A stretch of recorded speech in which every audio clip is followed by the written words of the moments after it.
Hei sahabat muslim tanah air. Banyak orang yang menaruh harapan untuk Arab Saudi mampu menghentikan aksi kejam Israel. Itu karena Arab Saudi sebagai salah satu negara Timur Tengah yang punya peran penting.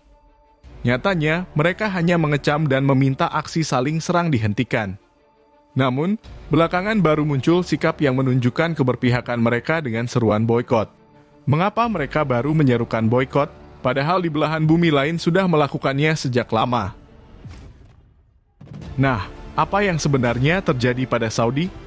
Tonton videonya sampai habis agar kalian tak salah paham.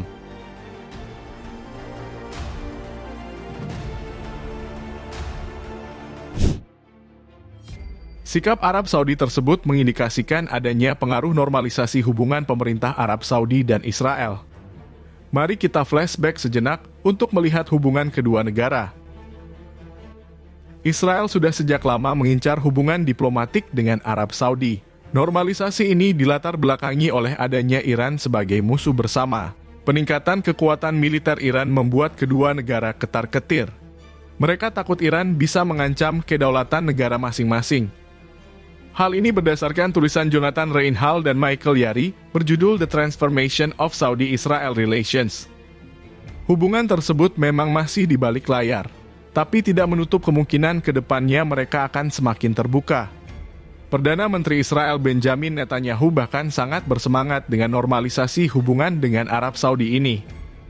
Menurutnya, perdamaian itu akan bisa menciptakan Timur Tengah yang baru.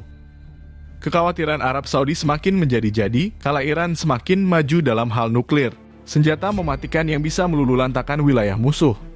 Riyadh menyadari bahwa Israel memiliki kemampuan militer yang bisa membendung Iran. Apalagi Israel selama ini selalu disokong oleh Amerika Serikat, baik dari segi dana maupun persenjataan.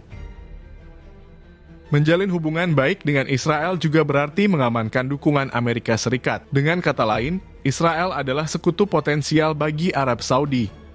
Isu kerjasama antara Arab Saudi dan Israel kembali terdengar tahun ini, dan tentu saja diperantarai oleh Amerika Serikat.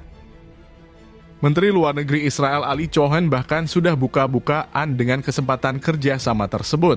Seperti yang tertulis dalam The Times of Israel, kami sangat optimis tentang kemungkinan mencapai kesepakatan seperti ini. Ini adalah kesepakatan yang dapat dicapai. Setelah itu lebih banyak negara akan mengikuti. Amerika Serikat adalah pihak yang paling bersemangat melihat anak emasnya mulai diterima bangsa Arab. Apalagi sekelas Arab Saudi yang punya pengaruh besar di Timur Tengah. Melihat Arab Saudi berdamai dengan Israel, sangat mungkin negara-negara Arab lainnya akan menyusul. Untuk itu, warga Palestina dan warga dunia paling menunggu respon Arab Saudi melihat aksi saling serang Hamas dan Israel pada awal Oktober lalu. 1 hari setelah operasi Badai Al-Aqsa, Pangeran Faisal bin Farhan Al Saud, selaku Menteri Luar Negeri Arab Saudi muncul dan menyatakan sikap bahwa Arab Saudi menolak warga sipil tak bersenjata menjadi target perang. Selain itu, Arab Saudi juga mengecam Israel yang menyuruh 1 juta warga Gaza meninggalkan tempat tinggalnya. Kerajaan Arab Saudi menegaskan penolakannya terhadap seruan pengusiran paksa warga Palestina dari Gaza, dan kecamannya atas terus-menerus menargetkan warga sipil tak berdaya di sana. Karena semakin hari Israel semakin brutal menyerang warga Gaza, Pangeran Faisal kembali buka suara untuk menghentikan penyerangan kepada warga sipil kedua belah pihak dan segera mengusahakan perdamaian. Pangeran Faisal juga menyampaikan kritiknya kepada Israel seperti yang dikutip dari Al-Arabiyah. Kerajaan Arab Saudi juga mengingatkan kembali peringatannya bahwa situasi berbahaya saat ini adalah akibat dari pendudukan Israel yang terus berlanjut, perampasan hak-hak rakyat Palestina dan provokasi sistematis. Kritik tersebut sebenarnya masih sedikit jauh dari yang diharapkan oleh warga Palestina dan masyarakat pro-Palestina. Banyak yang berharap Arab Saudi bisa melakukan hal lebih banyak untuk menghentikan penderitaan warga Gaza. Apalagi negara pimpinan Raja Salman adalah negara kaya dan disegani di mata dunia. Ada banyak hal yang bisa mereka lakukan untuk menghentikan Israel. Harapan soal menuju Timur Tengah yang baru sepertinya menjauh.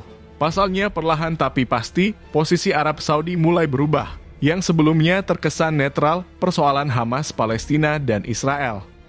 Lama-kelamaan mulai menunjukkan keberpihakannya kepada Palestina. Salah satunya lewat kecaman Raja Salman bin Abdul Aziz. setelah serangan Israel ke Jabalia, sebuah pengungsian terbesar yang ada di Gaza. Sang raja menegaskan bahwa kerajaan Arab Saudi mengutuk keras tindakan brutal Israel di pengungsian Jabalia yang menyebabkan sebagian besar warga sipil tak berdosa meninggal dan mengalami luka parah. Jabalia sudah lama menjadi rumah bagi para pengungsi Palestina dari serangan Israel sejak tahun 1948 lalu. Bukti lain keberpihakannya adalah Riyadh mulai berkomunikasi dengan Iran. Yang kita tahu sendiri bahwa sejak awal Iran adalah negara paling vokal mendukung Palestina dan Hamas.